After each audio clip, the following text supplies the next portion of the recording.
Have you seen a difference already on teams with Dallin and Rudy? It seemed like they were all over the place last night. Yeah, I think you guys could feel that probably yesterday. I thought just the jump we made in that area from week 1 to week 2 was pretty significant. I thought that's as aggressive as we've been, I would say, in my time here. I think there's a mentality brewing, but again, it's only one game, and you got to do it consistently, and our guys know that, and hopefully we'll see more improvement, in this upcoming game. And we know we got a great challenge in front of us too. Tampa Bay is loaded. They obviously got great coaches, but when you combine that with great players as well, so it'll be a pretty significant task. With the way that attitude has changed on special teams, Matt, what's the next step now for that phase of the game for you guys, do you think? I think just to consistently go out there and put forth not only that effort, but the production. And, I think, like I said, it's about making improvements each and every week. And you either get better or you get worse. You're never going to stay the same. And I thought I was happy with the improvement we showed in that area. But certainly it's never perfect, and there's a lot to clean up. And we're going to have to be at our best in order to compete with Tampa. Did you think Sammy could be kind of an explosive play guy for you, or at that point in his career were you just not sure if he was, capable of that and just a possession type receiver?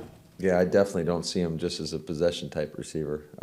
I think that was pretty evident last night. Just he still has an unbelievable acceleration. He's so strong. He can run through a ball.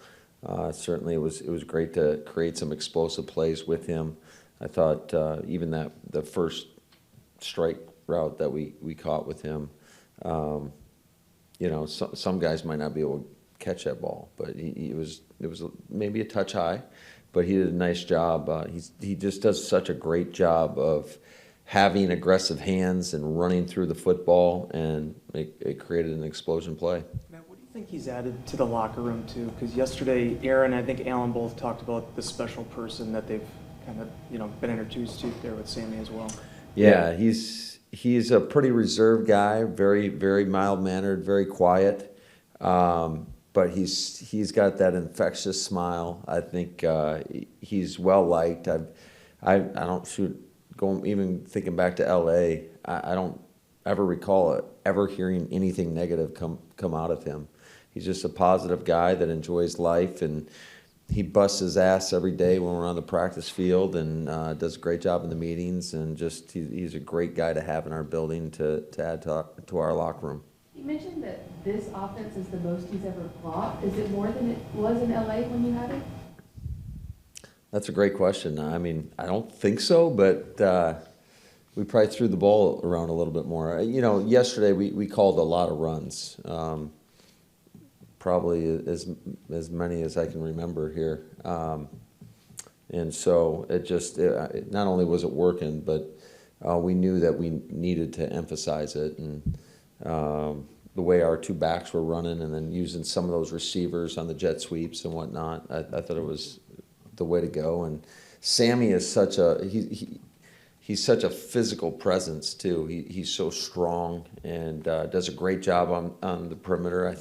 I want to say last year, PFF or whatever, not that I look at that stuff ever, no disrespect, rarely look at that stuff. As far as the grading is concerned, there's a lot of great information you can get from them in terms of trying to find certain cut-ups or point of attack tapes or whatever it may be.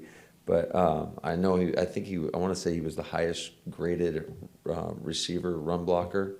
And I think Allen might have been number 2. So, having both of those guys is certainly a weapon and presents some challenges for defenses in terms of who's going to be at the point of attack. Because a lot of times you're going to put your best blockers when you are running the football at the point of attack. But now when you got a guy on each side, I think it makes it a little bit more challenging for the defense. Hey man, how did Elton grade out, and how remarkable is it that he could even get a grade 10 months after that surgery?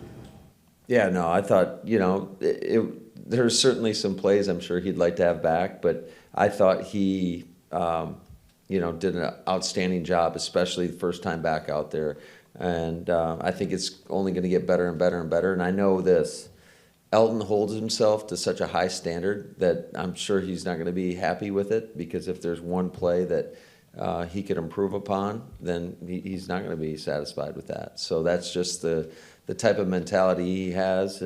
But his ability to get back out there and just his presence out there alone, I think, provided a huge spark. And I said it last night, and I'll say it again.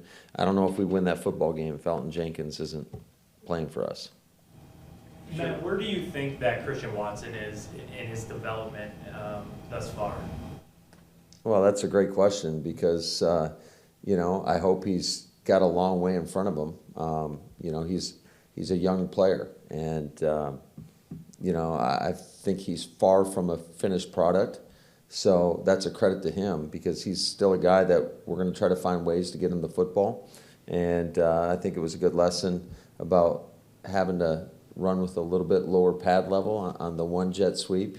He got hit pretty good. I think he thought he had a clear lane to down the sidelines, and it kind of surprised him, caught him off guard. But I'm really pleased with where he is, but also know that he's got a long way to go for him to maximize his potential. Can you sort of describe what the rookies are going through? If you look at the rookie receivers, if you look at that first drive, there was the one play where Dobbs goes out to the right, and I think it looked like it was a screen or whatever, and Aaron missed him. You know which play I'm talking about? Yeah, the slant? No. Oh, an outside slant? Yeah, I think, if I recall. Oh, you're talking about on the run alert. Yeah. Yeah, he was in the slot. He ran a quick out. Yeah, so Yeah. that play doesn't work. And then the play later where he breaks towards the middle and he slips a little, he's wide open, everything like that. So what, from a confidence level, from what you've wanted him to do, is that just sort of the journey of what a rookie receiver is? Yeah, I think that's one of the toughest positions to jump into this league, and just, because there's a rapport that has to be developed with your quarterback.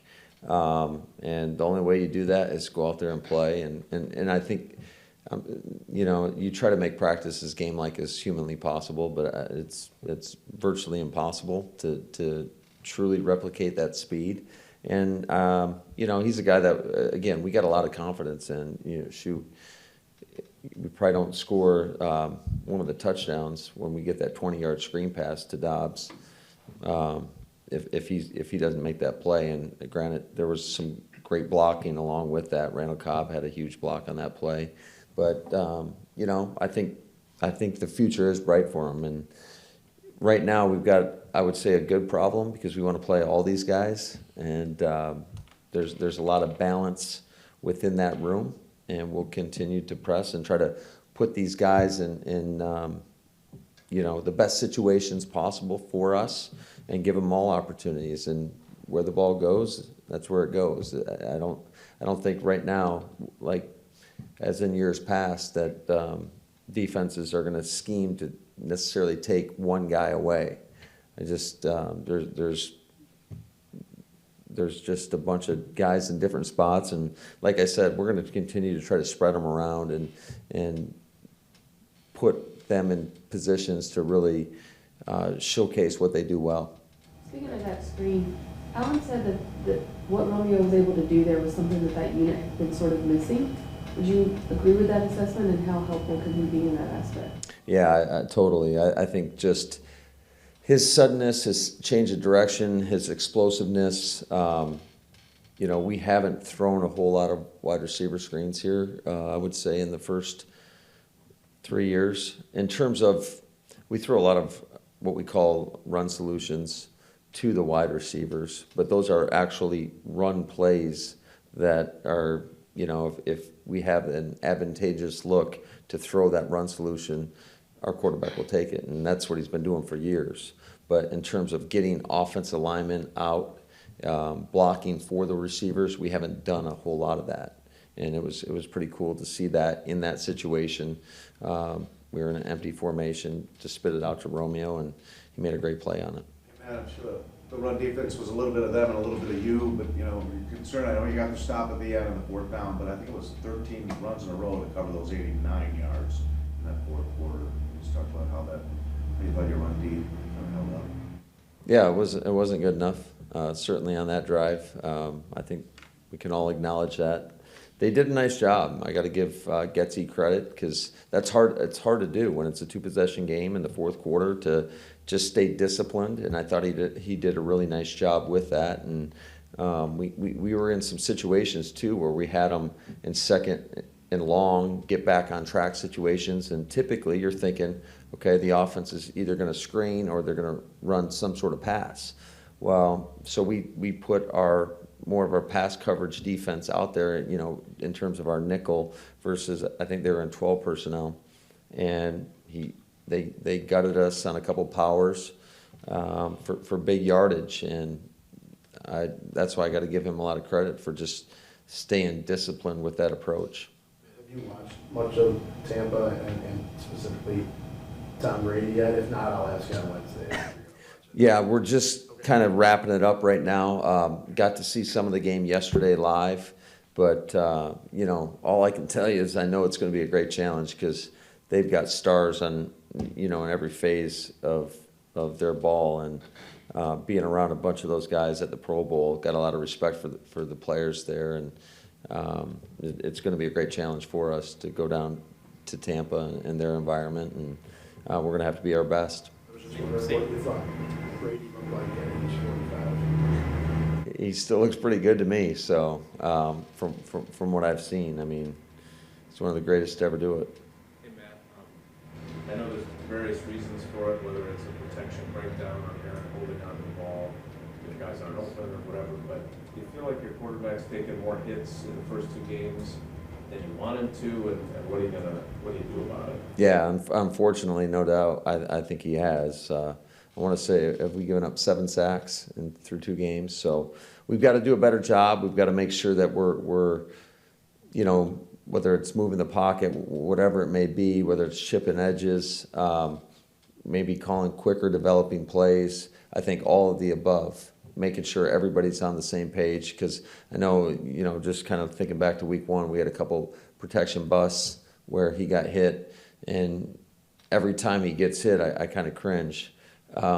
Just making sure I want to make sure he gets up, and then, you know, we have an errant snap where he's kind of caught in a tough position chasing after that football, and he did a heck of a job to, you know, make a play on that. So Robert Quinn didn't recover that fumble, but you know, you never want to see your quarterback getting hit, and then we firmly believe that if we give him the time, that he's going to make a great play.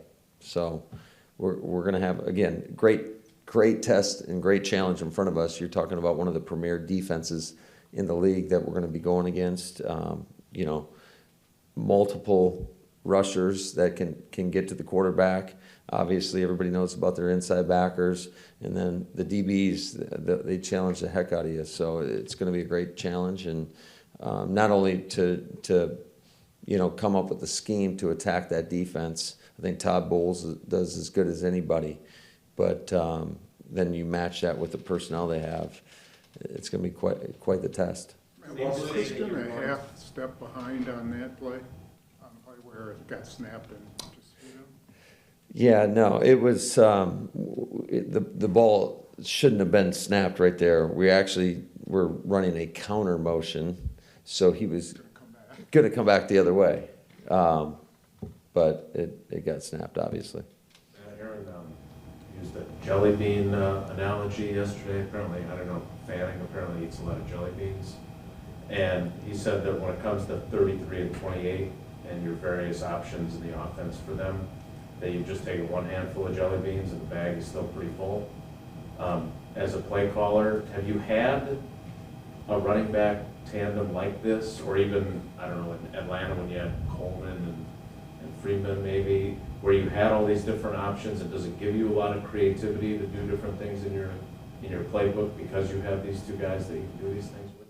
Yeah. I don't know if I've been around a combo as diverse as these two guys in terms of, you got one really big guy and the guy's not as big, but they both are super effective at really, regardless of who's in there, we really don't care. I mean, whether it's Aaron or AJ, I feel like both of those guys can handle what the other guy can do. Now, certainly, I think there's some strengths that maybe one guy has over the other, but collectively, definitely gives you just a lot of versatility within your scheme and which direction you want to go. And I do think it presents a challenge for a defense when both those guys are on the field, because as you've seen, we could line them both in the backfield. We could line one out as a receiver and the other guy in the backfield. When they both are in the backfield, we can motion AJ out, or we can motion Aaron out, and still feel confident that we can come up with some good stuff. So, yeah, we're fortunate to have two guys like that. So do you draw up, like, I know your process, in terms of what you've already used and tweaking things you've done, or watching tape and seeing plays around the league, but are you actually drawing up new stuff this year for those two that you've never really drawn up before? And is that a fun, creative opportunity for you because of that? Yeah, I'd say so, definitely. And, hopefully we're just kind of scratching the surface, and there's more to come. So we'll see where everything takes us and what direction that goes. But definitely don't want to limit ourselves. Do you consider the shovel passes, or whatever you guys call it, is that a function of the run game? Is that more what you would consider your running attack? Yeah, definitely. From a coaching perspective, I know it doesn't necessarily go on the stat sheet as that, but yeah, that's typically more part of our run install. We can do, some of those fake actions that we used in the past game, but yeah, you're talking about the little jet sweeps and whatnot.